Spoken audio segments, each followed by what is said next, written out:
Come on. Oh, yeah. And we are live. Look at that. And Ro is paying attention, I promise. Yeah, I am. I'm channeling my inner teenager, and I'm just like looking at my phone. Yeah, whatever. Go ahead, man. Bryan, how are you? You've been on the show before, so we can have a terrible intro and you'll be okay. That is perfectly fine. I wouldn't have it any other way with you two guys. It's all on brand. Oh, there you go. And you'll be on a third time then, if that's the way what you expect. We can come down to those standards. If you keep your standards low enough, we can meet your expectations. That should be our slogan. We should put that on a shirt. All right, Tim McKay, I can't find your damn YouTube channel. I'm done looking. So anyway, Bryan, why are you here? Surely you have a good reason for coming back on the show. Let's hope. What was that? Well, I hope so. Oh, yeah. So I'm on because 2 weeks from today, third book in my Power of the Stars series, The Dark Element, will be coming out. Nice. Hold that back up again. That's a chunky third book. It is chunky. That's like outside of Mike's reading range, I think. That is my series. They're all chunky books. This one is about 570 print copies. Mike's out. I have a hard rule of 500 pages max. Really? Dumbass rule. That is a dumb rule. I mean, how many greats epics have you not even read then? You know, and people always tell me, but what about the Wheel of Time? And I'm like, even the fans talk about the 3.5 book slog in the middle of the series. Why the hell would I read that? Just to say you have. It's like reading the Silmarillion, right? You don't really enjoy it, but you like or going to Harvard. You just like saying that you did it.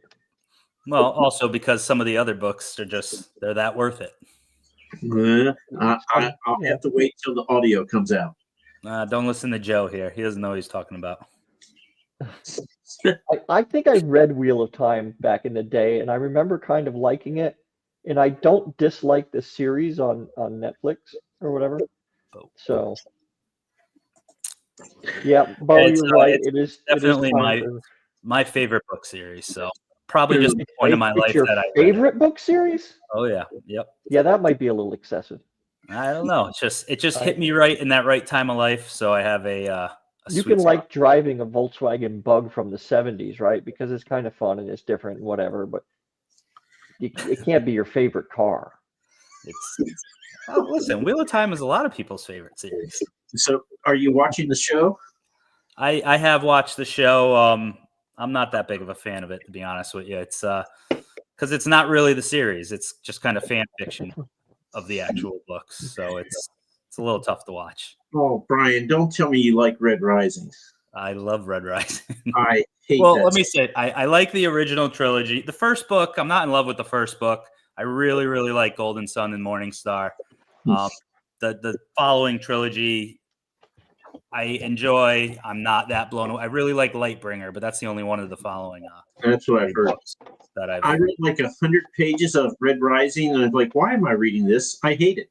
And so and now when people talk about Haley's Traveler, which is usually only when I throw money at them, they're like, yeah, it's like Red Rising. I'm like, do not say that. Yeah, Red Rising took me a little bit to get into. I'm glad I stuck with it though, because I liked book one enough to keep going, and then the next 2 books really, really pulled me into the universe there. So that's what I've heard. And then I heard the second series is kind of to not good, and then it gets much better. Yeah, Lightbringer was really good. It brought it back to kind of the roots of those other really good books. So I'm glad you came on to talk Red Rising. Thanks for coming on today. Just Chris Brown more spotlights. That's what he needs, right? Yeah, we're trying to help him. You know. Why don't you remind everyone what your series that book 3 is coming out? Remind everybody what that's about. Sure. So again, this is book 3, Power of the Stars series. My series is a science fantasy space opera, and it's pretty much, I consider it a 50-50 genre blend of sci-fi and fantasy. I think it's pretty equal. Book 1, it's behind I did it right. Wow. It's this corner over here, the Forsaken Planet back there. And that's been likened by readers as kind of Ender's Game meets Star Wars. I think that holds pretty well. The other comps, ironically enough, that I like to say towards my series, especially the later books, is Wheel of Time and Red Rising. They were definitely influences on my books. But yeah, it's a story. I guess to get into how it kind of starts, it follows a group of young guys from Earth, our contemporary world. They're in their early 20s. It's a group of friends, and they get caught up in what is really, I would call, it's not necessarily an invasion, but there's an alien fleet arrives in Earth's skies, and some attacks occur, and our characters get caught up in them. And that kind of launches them into the whole thing, and the people of the planet come to learn there's multiple other worlds where these aliens come from, and the aliens themselves, without the slog, absolutely. But the aliens themselves are actually human, and they live on multiple worlds. They have other societies, and they are capable of wielding what is my magic system called Solera. It's basically star magic. It's think the Force from Star Wars, but everyone has it. Everyone on these other planets can wield it. It cannot, for whatever reason, be wielded on Earth, and that is why Earth is considered the Forsaken Planet, which is the name of the first book. Nice. And so this story takes place in what, New Jersey? It takes place in, I never named the state, but it takes place an hour from Manhattan, which is basically where I live in Connecticut. So, but yeah, so then there's this power struggle going on. Earth kind of finds itself in the middle. The characters we follow find themselves in the middle, and they have to pick a side, and they have to decide, do they want to go out into the stars basically and learn this power to help defend themselves and everyone they love. And that is how the story launches off. Who would say no to that? Not many. Well, I got kids. If it happened today, I'd be a little hesitant to leave them, but early 20s, kids, I would be okay. I'm going to go learn Jedi magic. I'm assuming they're not teenagers, or else you'd be volunteering your kids. Yeah, no, not teenagers. 6 and 4. One's about to turn 7, so very much still need their hands held and their asses wiped. You know, that whole ordeal. They're still fun. Yeah, but Christmas is still fun. Oh yeah, it's a blast. Actually, like last Christmas was the first time that both of them really, really understood what was going on, and it was just they get the best of both worlds because my wife's Jewish, so we do Hanukkah and Christmas, and they're just spoiled brats that time of year. So. Nice. Yep. Well, I guess it'll probably be a couple more years before they start actually picking the one they like better. Yeah, we'll see. It's already a talking point of my wife of, oh, it's Christmas. It lasts a month and a half. We get 2 nights for Hanukkah. Ooh. So this is a third book. How long is this series going to be, Bryan? I'm aiming 5 books, and I think I'll have it in 5. I've got the 4th pretty heavily outlined. And so I think I can wrap the story up in 1 more book after that. My series was going to be 4 books, my fantasy series, and now I've written 4, and I have 3 more to go. So, you know. Well, that's just piss poor planning on your part, man. That's not anybody else's fault but you. My series was going to be 11, and I said, no, 5 is good. Yeah, I'm glad I mean, I'm hoping I'm going to be able to wrap it up in 5 because I really don't want it to be any longer. Just nuke them all. Just. Do you have ideas about what you want to write after this series, or? I'm not 100% certain, but I have written. I think I got about 35,000, 40,000 words of a dystopian novel that I had started probably 10 years ago. I'd probably dive into that. I like switching things. Like my reading, I'm always switching up. I'm switching up from space opera, epic fantasy to dystopian and apocalypse, end of the world type books. Let me ask you a question about that. So dystopian, apocalypse, end of the world type books. It seems to me that for the story, you would want to make you'd want to make it some type of dystopian future that's not necessarily unbelievable, but hard to believe, right? It's like, oh my God, I can't believe that happened. In today's world, how the hell do you think up a scenario that meets that criteria that people aren't just going to kind of look around them and go, yeah, what else you got? You know? Well, I mean, I can't give the secrets of what mine is, but it's definitely something that's a little different than it involves theory, mysteries, and I don't want to call them zombies because they're not zombies, but and monsters and portals and, well, not really portals, but trying to change it up and make it unique, I think, is the only way to do this. So if I wrote a book called The Last Strip Club, right? And that was the sign of the end of times, right? That we were down to that one and the world had evolved past that kind of thing. That would be okay. That would be something you'd pick up. Doesn't really sound that appealing. No. Okay. I know. What kind of world would that be? I mean, the thing with dystopian is there's a plethora of them. I mean, you can go from zombie books to World War 18 books. It's all over the map.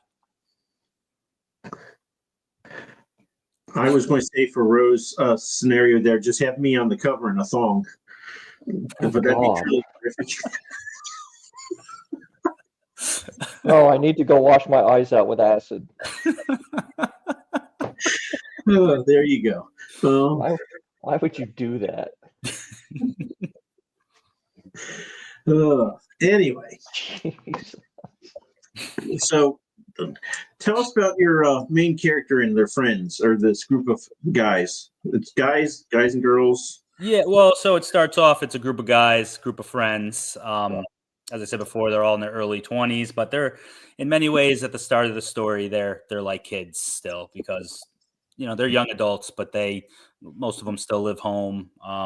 They're still figuring out what they want to do with their lives. Guys and girls, the girls come later. But yeah, so they're just ordinary guys, and I started writing my first book in my series when I was in my late teens, and I kind of reflected that onto my characters, onto my group of buddies, and there's very much a theme of the story is just that bond friendship, and my buddies growing up for a long stretch of my life were just as equal as my family to me. I think I saw them more than most of my family, so that what I exemplified into my story, and kind of just if something like that happened to this group when they were young like this, they experience something when the attack occurs, and basically going off to these mysterious worlds, trying to learn this mysterious power and learning to basically be soldiers in a war that they really know nothing about because they've only known about this power that controls everything outside of Earth for a couple days.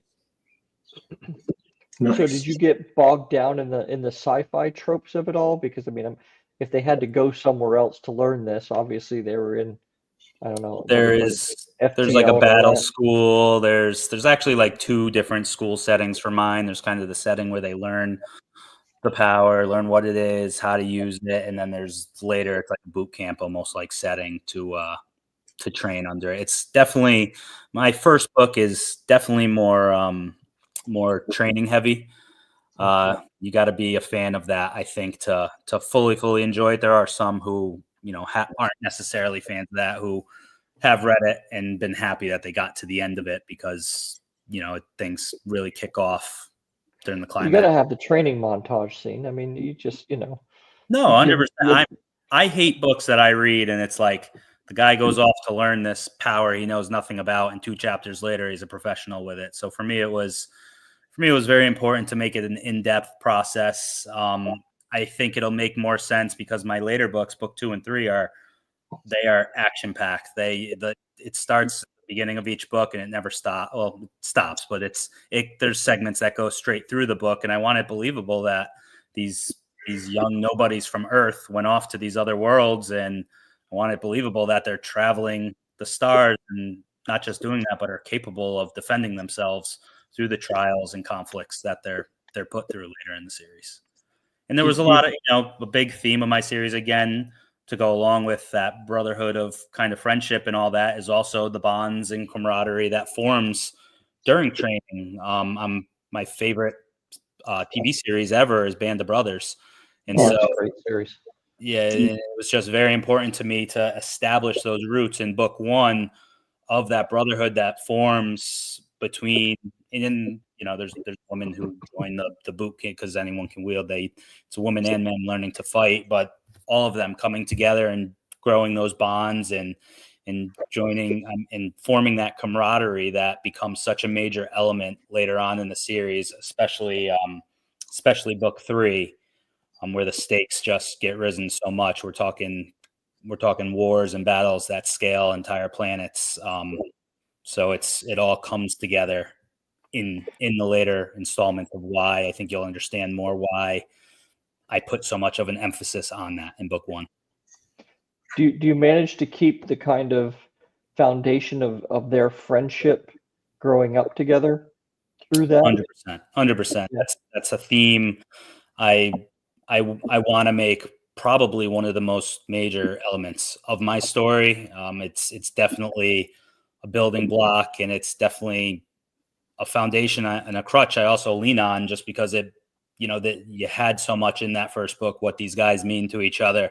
And so when they start getting separated, when different things start happening to the different ones as the series progresses, it really makes those moments much more impactful when they come together and when they're, trying to save each other and all that stuff later on in the series. Go ahead, Mike. You look like you're going to say something. Since you're up there in New England, you're of course a Patriots fan, right? Absolutely not. He's from Connecticut, which is only technically New England. If they were to redraw the borders now, Connecticut wouldn't count. It's a freaking suburb of New York City. Not wrong. He's not wrong with that one. But let me guess, you're a Giants fan. I am a Giants fan. Absolutely. Yeah. Talked about this last time. Fucking Eli. He started the demise, my friend. No, I just it's that 1 year, man. I don't want it. So we don't have to listen to Mercury Morris anymore. That's all. Well, you should be happy. The future's bright for New England. Oh no, we're going to suck for another decade, but that's fine. You think so? I think May's pretty good. That's fine. He'll be all right. But hey, I didn't know Joe was a Giants fan. But yeah, where I come, it is like a triangle split. You're either Pats fan, Giants fan, or Jets fan. Well, see, that's what we have together is we can all pick on Jets fans, right? Because how sad is that?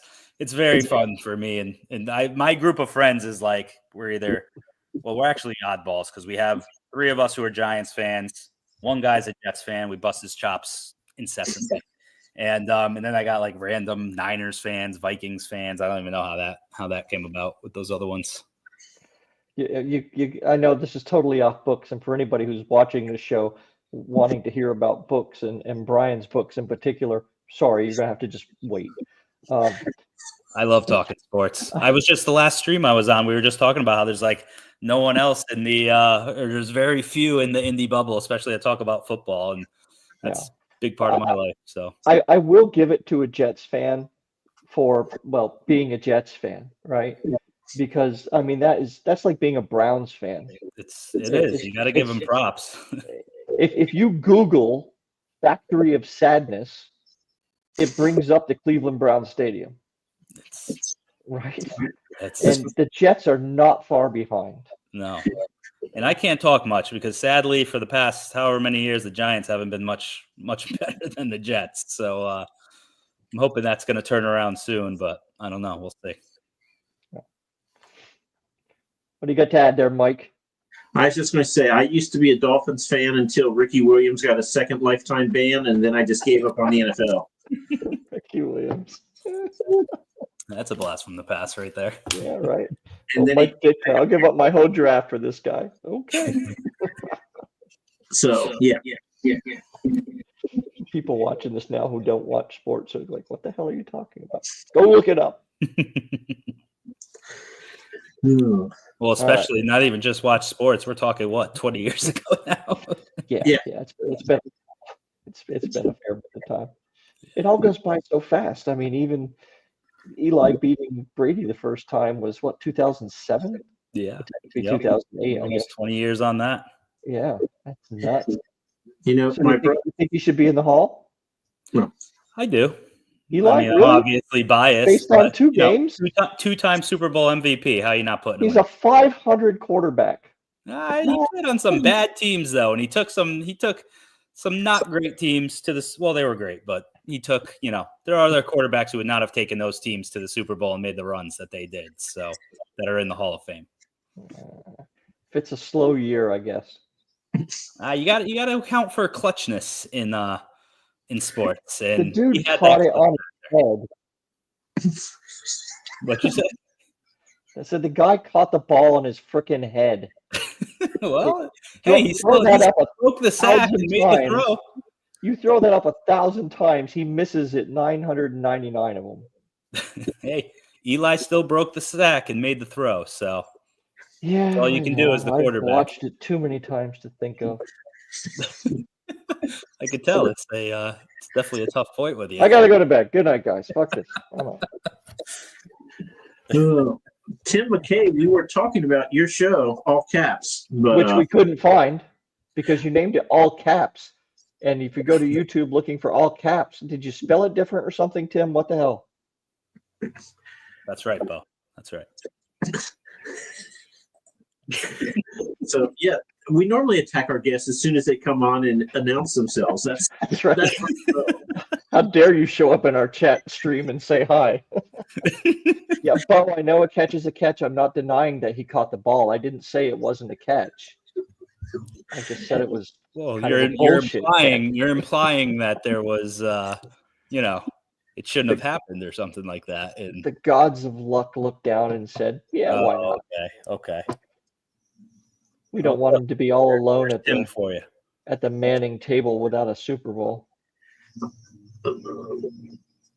Oh, all caps book chat. Okay, well, see, I didn't get told the book chat part. Well, you trusted me, and that is clearly a bad idea. Left out some important information. I didn't leave it out. I didn't have it. All right, 64 subscribers. Well done, Tim. Nice. They're going to pass us in no time. Oh, yeah. I give it like 3 weeks. Well, they just started, right? Exactly. Yeah. They just started. They've gone up like 50% in the last 5 days. We've been at it 2 years. Please like and subscribe. Maybe it's because we offend all of our people that come. I was just going to say. Hey, easy. I Googled correctly with the information I had. Okay, Tim might get the tattoo before me. What are you getting? What are you going to get a tattoo of, Tim? Well, he has so much hair, you'll never see it. So get a tattoo of Mike. He painted a picture that you could get a nice tattoo of earlier on the show. Oh God, it's going to be Rose's next book cover. Yeah, if you're the tattoo artist, how much are you going to charge to do that? I mean, that'd be like $10,000. For what's this? Sorry. For the tattoo of me. No, don't say it. There could be children watching this at some point. Don't do that to them. Or us. Or I just say humanity in general, but whatever. Yeah. For God's sake, think of the children. Anyway, so what? You got this book coming out in 2 weeks. Yep. And you've got 2 more in the series, but one of them you said you're well into doing that thing that Mike or I don't do. Outlining. Planning. Yes, planning. That's it. I will never understand how people write books without an outline, but. And see, I will never understand how people can do it with an outline. I just, it's like, well, taking all that time to outline it, you could be writing it. Yeah, but I need to know where I'm going from page 1. I write scenes and I want to know where I'm bringing that character by the end, because that's going to help me put things in that scene that are going to help make sense later, are going to help grow towards that path. But I get it. I mean, I understand some people do it naturally and just go. I am not poo-pooing what you do, man. Don't get me wrong. Let me hold on. I have to find something. So Mike talk. Like while Tim's I go channel, look we're this going to be up. here for the next 10 minutes. What's that? So if it's anything like Tim's channel, we're going to be here for the next 10 minutes.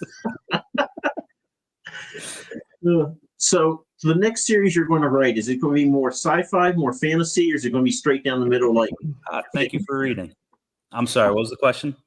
Your dystopian that you're writing, is that going to be more sci-fi, more fantasy, or is it going to be straight down the middle like this one is? That would be more sci-fi, and I don't think it's fair to say that I'm writing, because I haven't touched the thing in probably 10 years. But yeah, it's definitely more sci-fi. There's not really many fantasy elements at all to that one.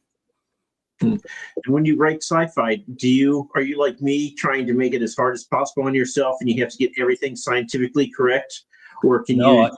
I try and make it as easy on myself as possible, because I'm not in school I'm a math major. I have a master's in math. So math was never a problem for me. English always did well. History buff, completely loved history. Science was the one thing that I was like lost in all the time. I wasn't that interested in it. It was not my thing. Go figure. I'm writing sci-fi books now, but I kind of cheated though with my Power of the Stars series, because as I said, the cultures, they wield this power that called Solera, and the cultures basically just run completely off of that, which I felt was pretty realistic. If everyone could use the Force, we would absolutely be using that in every aspect of our technology and whatnot. And that's what they do on these other worlds. So I have the crutch to lean on of my tech, and all the gadgets and gizmos basically run by this power, Solera. So, Bryan, I've not read your book because it's over my 500-page limit.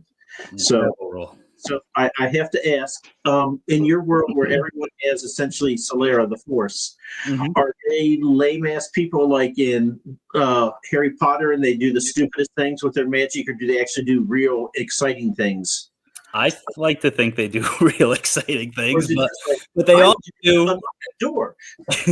They also do very mundane things. I made it a point in my story to they talk about how they just use they need something across the room. They don't have to walk over and get it. They just use it to bring it over to themselves. But, I tried to implement cool aspects. I think one thing I was very proud of was when they need to use, and during the fight sequences, the battle scenes, they use handheld weapons, physical weapons. And that's because when you have this power, they can use this power. They can put energy shields around themselves. They can hurl basically something that's similar to a bomb from their fingertips. So it makes it so they're not using what you'd normally see in sci-fi. Like they're not heavily armored. They need to be very mobile. They need to be able to move around, and that power brings it to a lot of close hand-to-hand combat. And so when they create their physical weapons, I implemented when they're being forged, they forge it with their own power being pushed into the weapon, which gives it its own defense. It gives it its own power in ways, and those little things like that I tried to add to my story to make it a little bit different, a little more unique than maybe some other ones out there. That's cool. And Tim wants to know about the kissing scene that he apparently is not a fan of. Great blend of fun, epic, and stupid kissing. So yeah.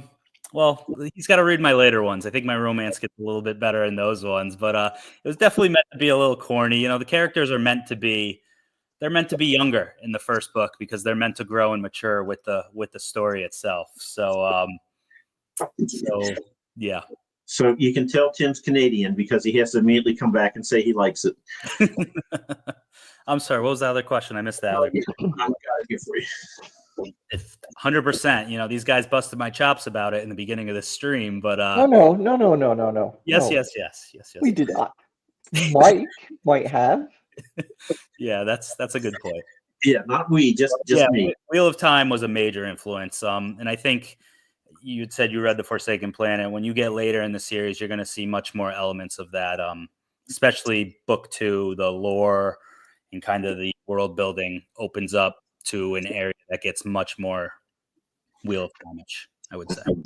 Okay, but if you get to book 15, I'm going to make fun of you. Nope.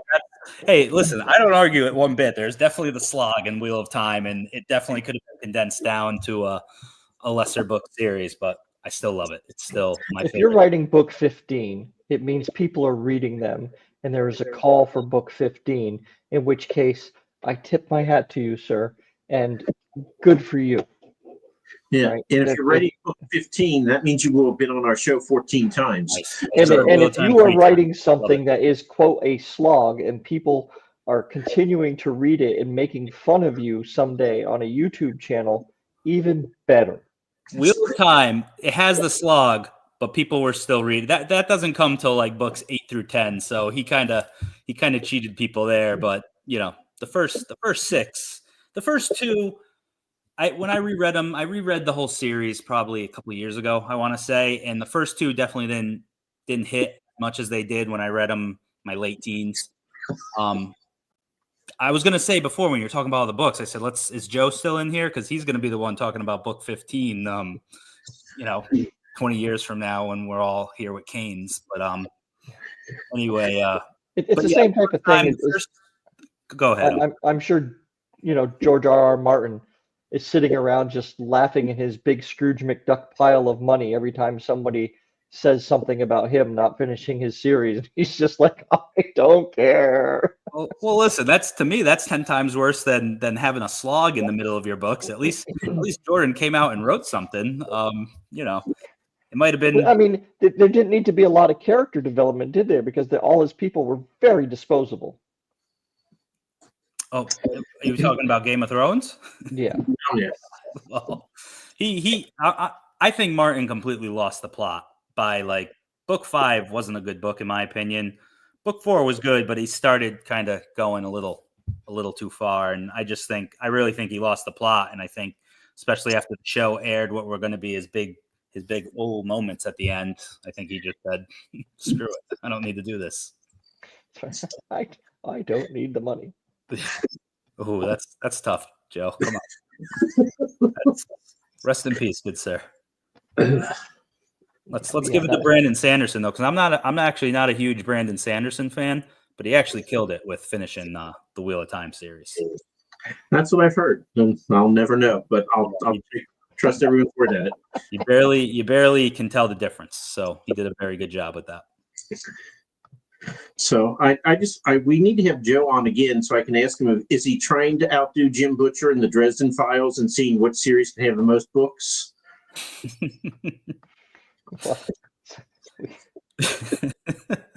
Like a Hardy Boys compendium. Hey, let's give Joe credit though. I've only read book 1, but that was a fantastic book. I loved it. So yeah, when I say read, I don't read. I listen to books.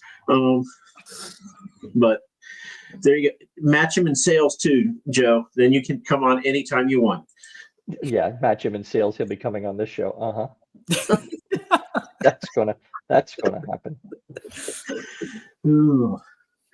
So he'll be on Tim's show, which will be immense by then. That's right. There'll be like 40,000 people subscribed to that thing by then. In like, what's that going to be? A couple months.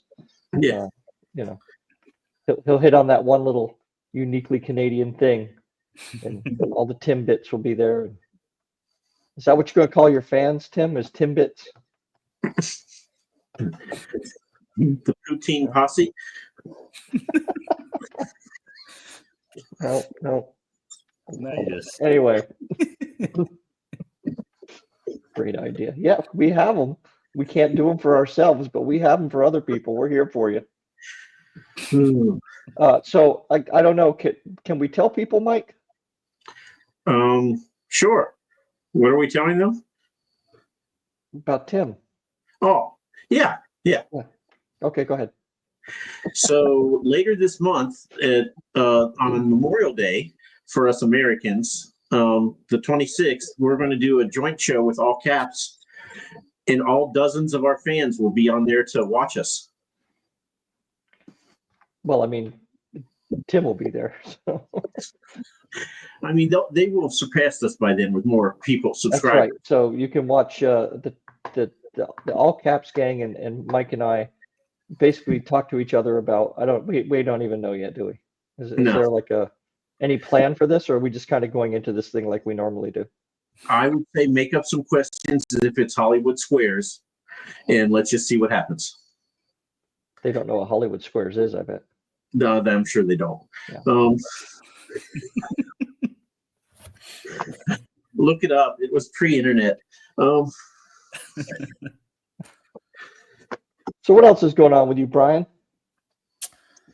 Just, we got this release. I also, something I didn't talk about, I have a novella that's set in the series, and that could be gotten for free if people want to go to my website and sign up to my readers list. Nice. Basically my newsletter. And yeah, you get a free novella. It's set in the universe, takes place before the events of the Forsaken Planet. It's not any part of the first two books, but elements of the novella will play heavily into book 3. So I kind of tell people you don't have to have read the novella before reading book 3, but it'll most certainly heighten the experience of the dark element if you do read it. But other than that, it's just writing away. I said before, I fully outlined book 4. A busy year ahead work-wise, though, so it's gonna be finding a new balance of writing while losing my mind. And so, I don't want to call you out on, but before we went live, you said something that I don't quite believe. What's that? You said that you have figured out the Amazon algorithm.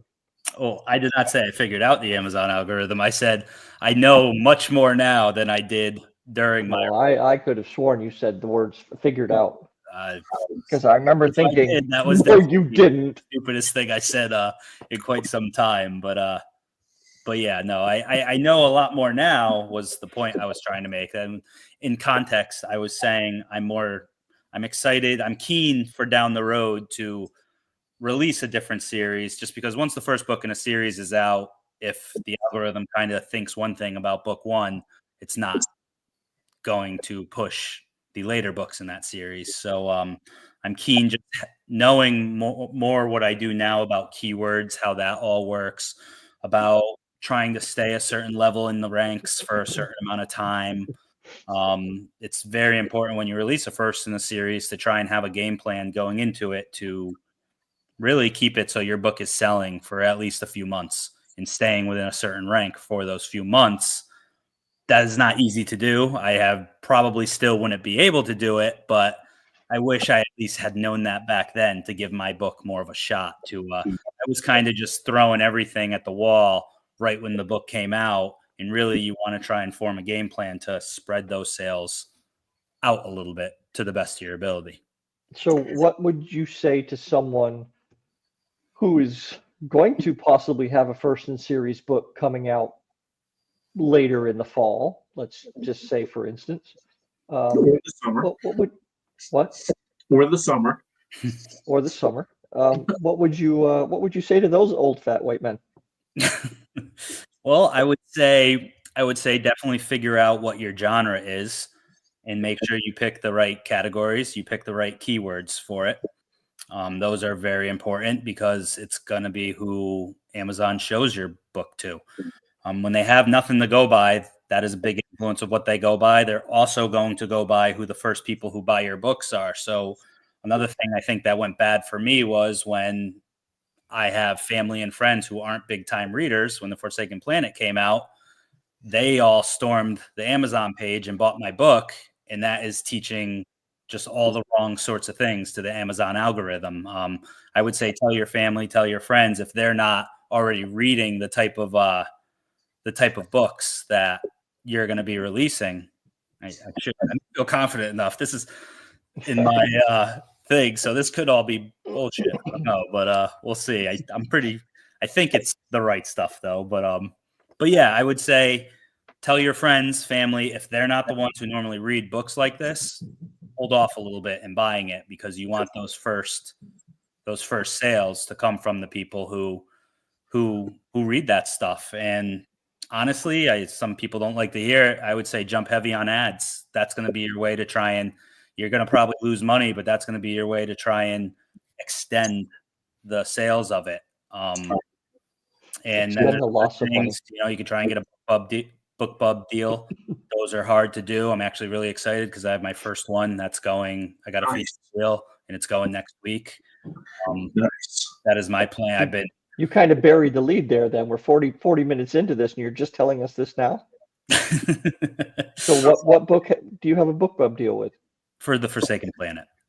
I've had a very, very thorough plan going into this release. I mean, it might be too late for my series, but still trying to catch that algorithm. And I have been going pretty hard I've been focusing. I used to do ads spread out all over international, US. I've dropped my international ones. I've been focusing very heavily on US ones to try and keep my rank good. And it's been good for about 2 months. It's not great, but it's been staying within like the 30K to on average 60K range on the US Kindle store, which keeps me within like the top 500 of my categories, which I always heard was kind of the certain number you want to hold for an extended period. And so, yeah, I've just been trying to do that. I've been a very heavy push on social media. I'm part of a giveaway right now. If anyone's on Instagram, you can go on there. I'm on a part of a giveaway, 20 signed paperback copies with other authors that are actually spread in both the indie and trad space.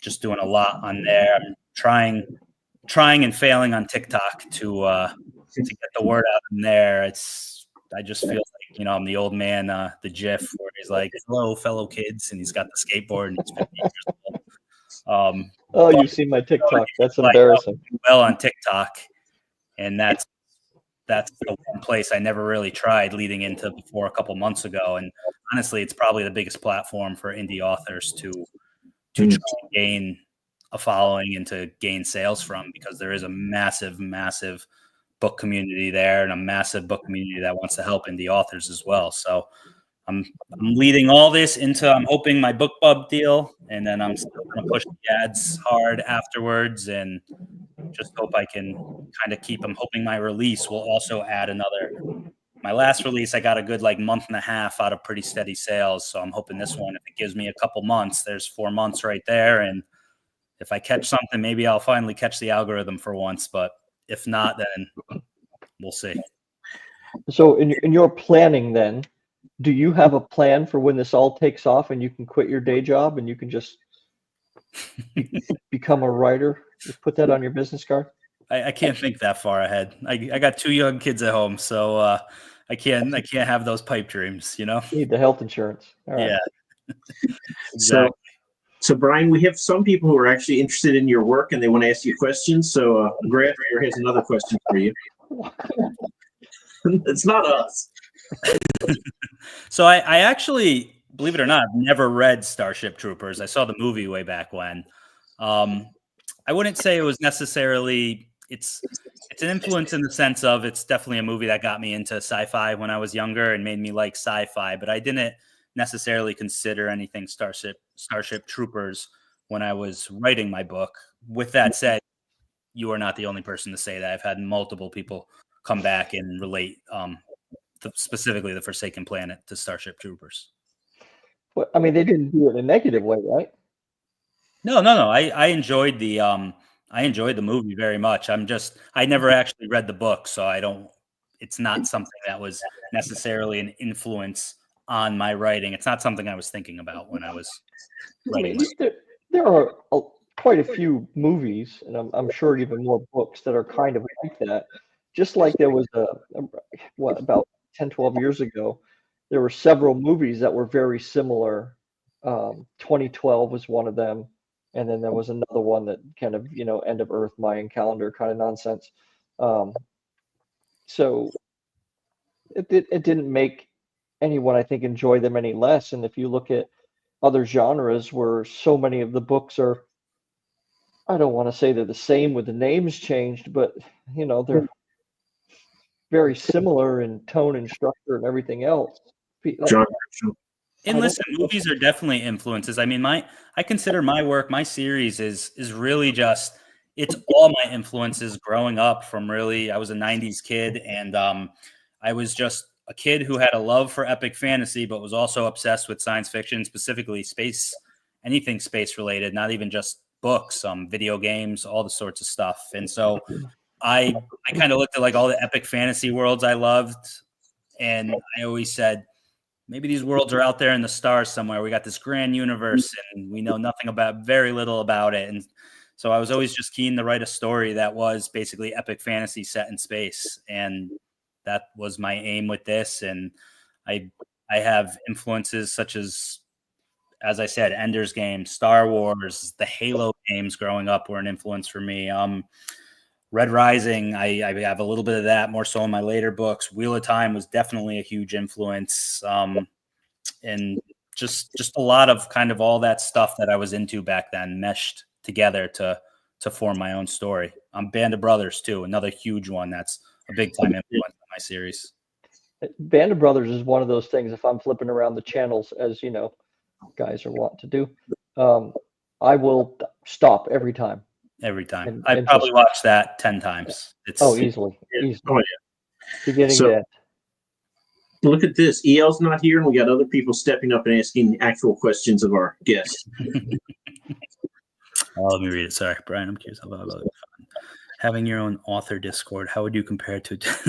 So I am terrible at Discord. I barely knew how to use it when I set up. I had multiple times I had other people tell me, other authors, you got to set up a Discord. You got to set up a Discord. And Discord is horrible. I'd only been using it. I don't dislike it, but I'd only been using it for a couple months. But so when I did my cover reveal, I had a big, that got me a lot of hype onto my series. It was getting a lot of traction onto my social media and all that. And so I said, well, I guess if I'm going to do this Discord, a lot of people are talking about my books right now. I'm seeing my cover all over the place. This might be the time to try it. And I did get a good amount. I think I have like close to 30 people who joined it, which I guess is okay. But how much time do you have to spend with that every week? It's there's no talking in it because I'm terrible at staying active on Discord as it is. I'm definitely part of way too many channels.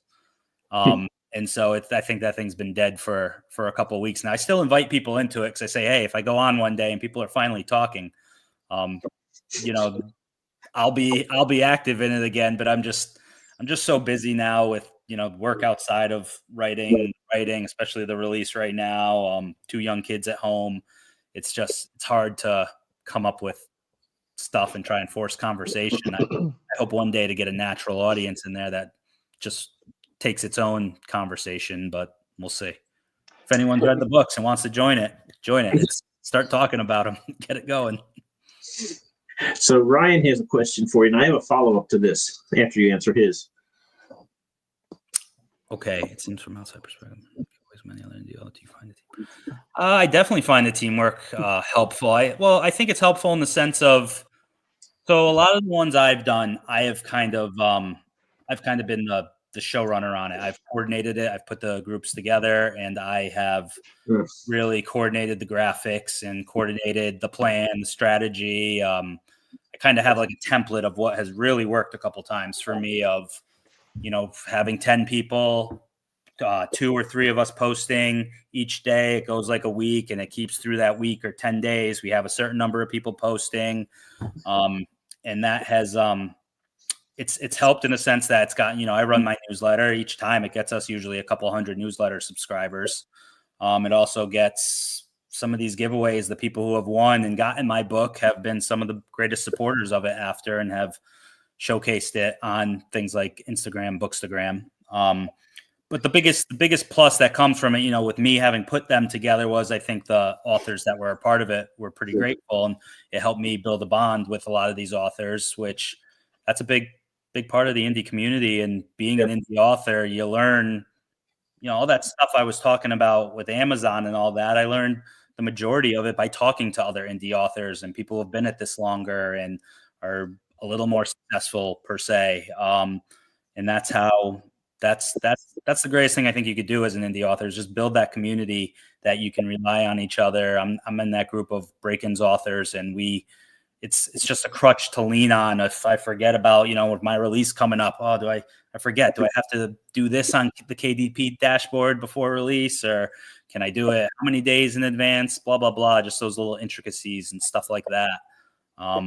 It's just that community is really helpful to inspire, but to also get feedback and to just keep your mind fresh with this whole thing and to learn. And it's always ever changing. These algorithms are ever changing. I just heard supposedly Amazon just had a huge major algorithm shift where they're focusing on different things now. They're more so focusing on outside sources. So things like ads, where they want if you're getting to your book page from like a Facebook ad or something like that, Amazon likes that. I'm hearing things like that, and you only get that through connections and through having your own network of people to learn things like that from. And if I can interrupt you real quick, Mike. So the learning things from Mike and I, like any professional YouTubers, would like to take this chance in the 51st minute of the show to do what all good YouTubers say we need to do, and that is to invite you to like and share and subscribe to the show. Thank you very much, and thanks for getting in this far to hear that message. We appreciate that. And now, Michael. So my follow-up question, which you pretty much answered, is I was like, how do you find these group giveaways to be in? Because I see them all the time, and I'm like, I would love to do that, but I'm a social media hermit, so I'm never on. So how does one find these? Well, so I can only go by my experience. So when I was first on, I've done most of mine through Bookstagram, which is the book community on Instagram.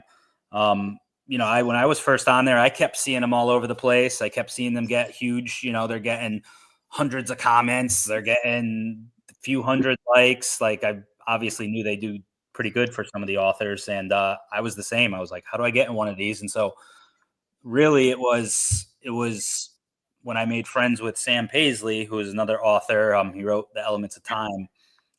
Me and him were kind of talking one night, and we were like, well, let's just put it together ourselves. So that was when I reached out to a bunch of people that I had made friends with, and to some extent, and I actually took a chance and reached out. And some people I weren't necessarily made friends with, but they were bigger authors, and they seemed thrilled to be a part of it. And so I would say, just shoot your shot and go out to, and that's what made like the first one I did such a big success. Was I had some people who were 15K, 20K followers, obviously much more established than I was, but it ended up being a very successful run, I think, for everyone. And so I would just say, you want to be a part of one, just take the chance. It's, and I've done a couple of them since, and when I'm thinking of them, I'm always trying to find people I haven't done them with. I'm trying to help whoever I can, but it's, I've been in the field, I've been in the bubble for 2 years now. So it's, Sam is absolutely a legend.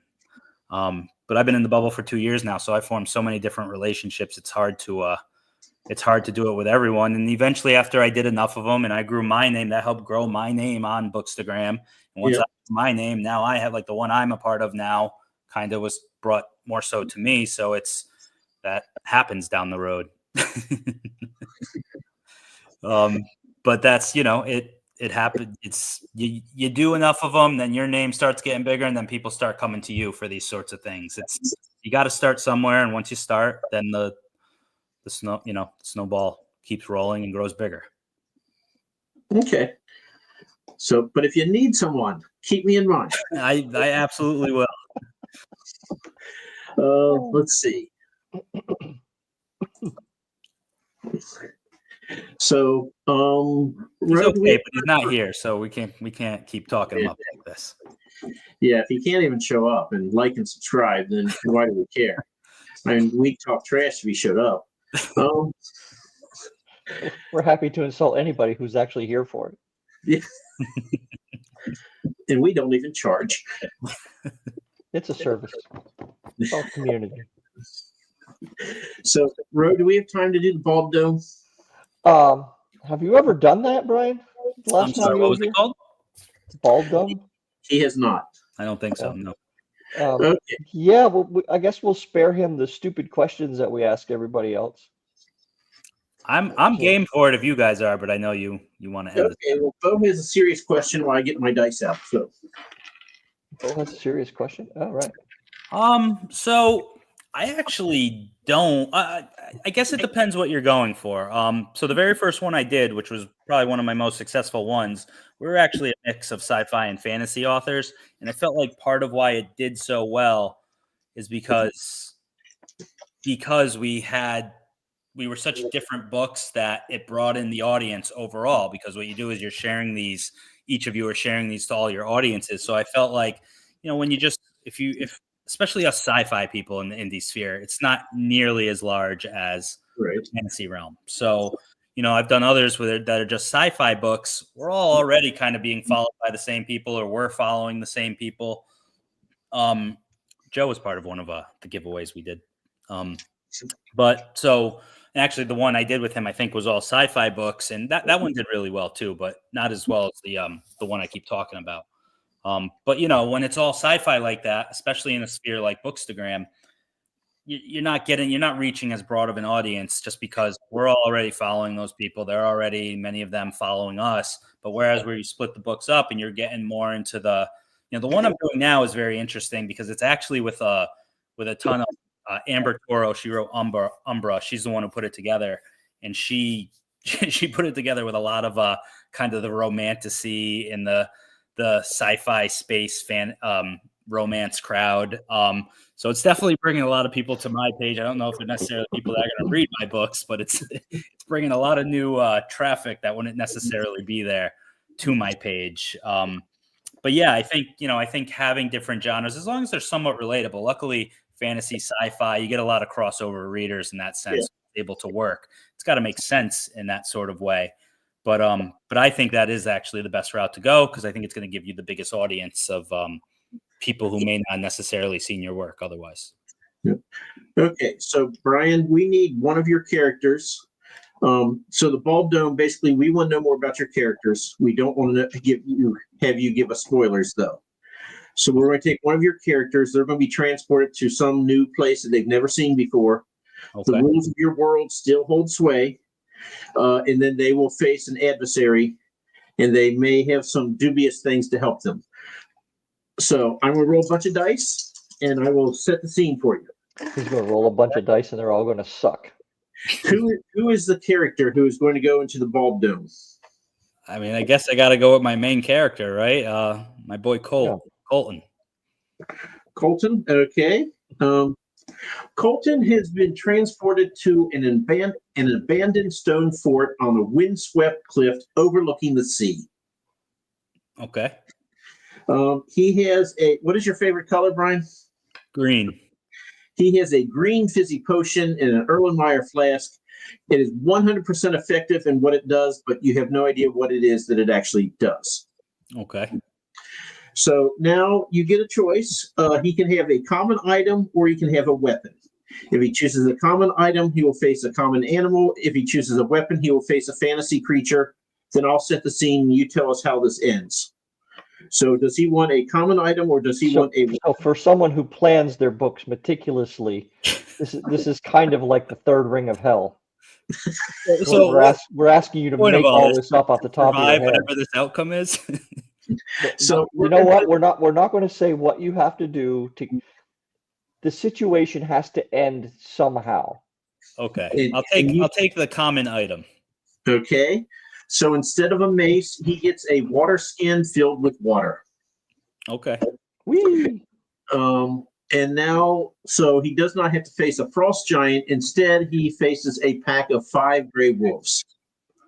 Okay. So he's on this windswept fortress on the cliff.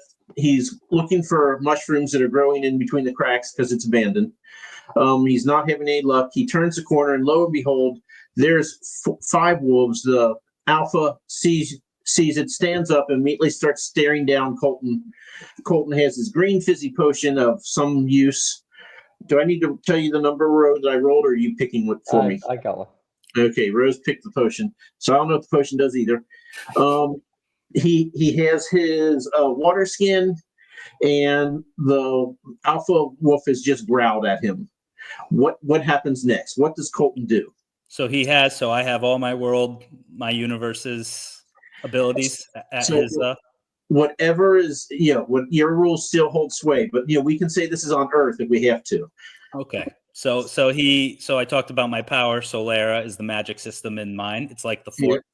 So he basically just wields his power forward. He senses outward. He could feel the energy of the 5 wolves. And we don't like to kill animals in my household. So he uses his power. He wraps it around all 5 of those wolves, scoops them up, and takes them off the top of the wall, and he'll let them out at the bottom somewhere. Okay. So what happens if he's on Earth and he can't use his This power? isn't a fantasy book. It's an RSPCA commercial. Well, I could have went the brutal route, and he could have just killed them within 2.2 seconds. But Right. No, that's fair. That's fair. That's so he what doesn't happens use when we he thinks ahead. Why he doesn't have to kill him? He's got this power. They can't harm him with it. So save him. So not even going to drink the potion. But if they were on Earth, he'd still be able to use it because he can use the power on Earth. Ah, okay then. A little bit of a spoiler right there. Oh, can he not use it? You said He can. Spoiler: he can on Earth. Okay, if he can use that power on Earth, how come nobody else on Earth can use that power? I believe he can. How come nobody else on Earth can use that power then? Well, that's a major part of the story right there. So. Oh, okay, all right. You got to read the books, Rocco, and I'm not going to.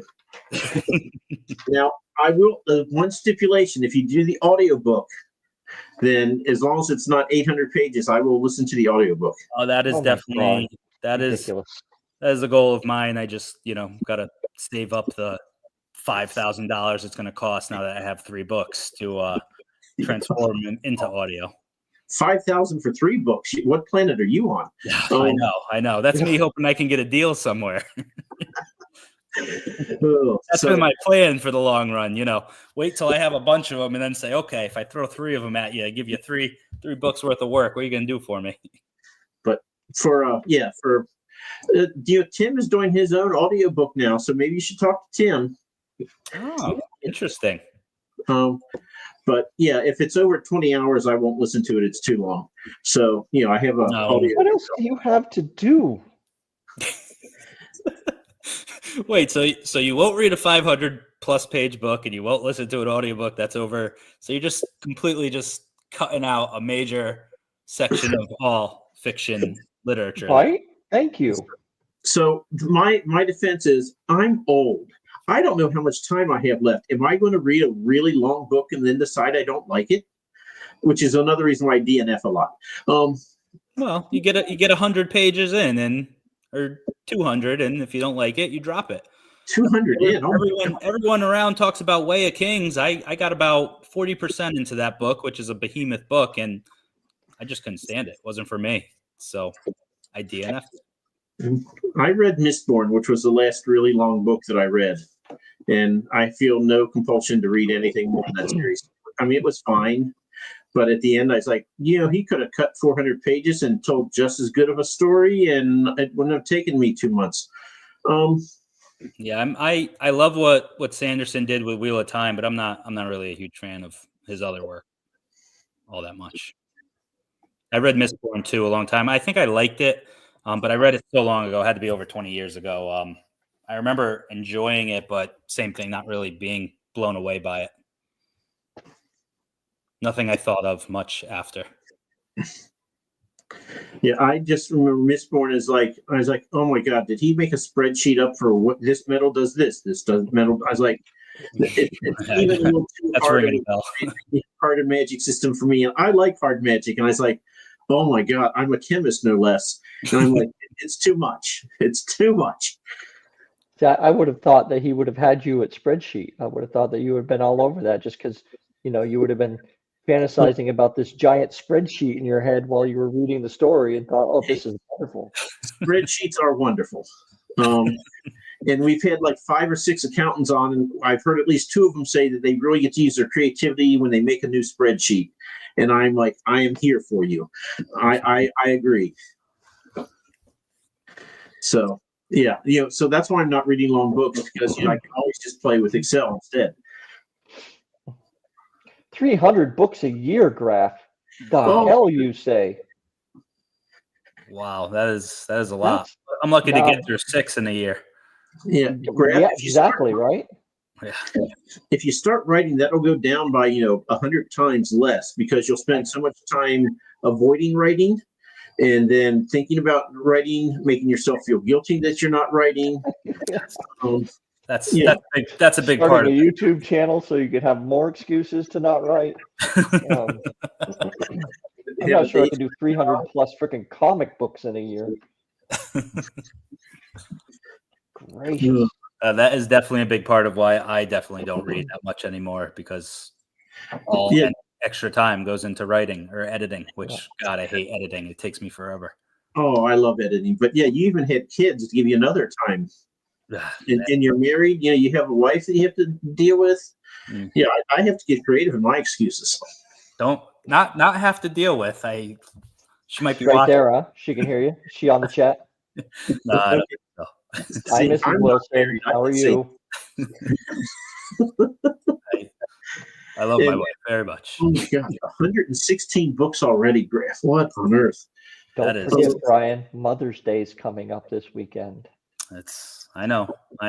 Don't give her one of your books. That ain't going to do it. She doesn't. She was one of the first people to read book 1, and I don't think she's ever read any of the other ones afterwards. So, but she's not much of a reader, and specifically not sci-fi. So, hey, let me just ask you one before we wrap this up.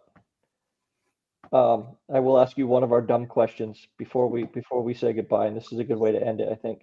So, there's been a lot of stuff out recently about they're starting to put together the new Harry Potter series, which is going to be 8 6-episode series to cover all 7 books. Who is the real hero of the Harry Potter series? Who is the real hero of the Harry Potter series?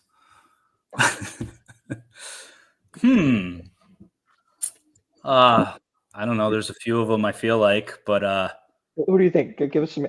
There have been people we've had all kinds of different answers, and unlike Mike's question, there's not really a right answer to this. There are a couple of wrong answers, but there can be a lot of different correct answers. I mean, answers that are like reasonable. Neville is a great answer, but Neville is a good answer, not a great answer. That's a good point, to be honest with you. I don't know. I'm trying to remember the last book. I'm trying to remember someone who I'll say no. I was gonna say Sirius, but I don't think he played a big enough part. I'm trying to think of someone who died. I feel like if they paid the ultimate price, they should be the one considered the true hero. The obvious choice there would be Dumbledore, but I feel like he's kind of old. He lived a good life. It's Dumbledore has a host of other issues that prevent him from being the hero of the book. Child endangerment. Snape is probably the correct answer. Excellent. All right, and with that, I don't know. He wasn't coming to my mind, but that's an excellent choice. I have to ask my question now. Oh, you're just mad that more people pick my question and get it correct than your stupid question. Okay, Brian. Here's the scenario for you. Okay. Promise this is the last one, and we'll let you all go. And before you ask this question, so there's like 56 people out here on YouTube and in TikTok land, or Twitter. X, I guess X land, Twitter land. Thank you very much for joining us on this late episode. We are back again. When are we back again? Tomorrow, 7 p.m. with tomorrow. Yeah, tomorrow. Man, I'm glad I'm getting paid for this. Tomorrow. So we'll see you here tomorrow at 7. Thank you for hanging out with us tonight. Brian, thank you. And Mike, go ahead with your silly ass question. Okay. So picture yourself going down the main street of your city. Okay. Now you are in a saddle. You are either astride a T-Rex or a Griffin. Which one do you choose and why? And there's only one right answer. And most people get it wrong. Say agree with Ro. I would choose a Griffin because I love You're wrong. Okay, we can end now. There's 2 for 2, Brian. Not enough stories with Griffins in them. So. You are batting 1,000, my man. I almost want to ask you who the worst Star Trek captain is. See if you can go 3 for 3. I'm not. Never was, to be honest. Never was a big Star Trekkie. So there we go. Now I'm batting 800. No, that I'm not answering. I didn't ask the question, so I figured from all your things you've said so far tonight that you were more of a Star Wars dude than a Star Trek dude. Yeah, So I think Star Trek was a little bit before my time. It's more in its popularity. I did like the newer movies that came out. I mean, wasn't the reboots. Yeah, I wasn't obsessed with them, but I liked them. I enjoyed them. Thought they were pretty good. They were good. Yeah. All right. Okay. Well, thank you, Bryan, and good luck. 2 weeks. 2 weeks from today. 2 weeks from today, May 20th. Which, if anyone's around that night, I will be having a live launch party with. It'll be on the Fan-Fi Addict YouTube channel. I don't know if I should be promoting other channels. Well, if we have a show on the 20th of May. Programmers, some other booktubers, some other authors. So it should be a good time. We do not have an episode the 20th of May, so you go to Fan-Fi Addicts and watch Bryan again and buy his book. And Bryan, one more time, show us the book. And we will wave awkwardly while you show your book.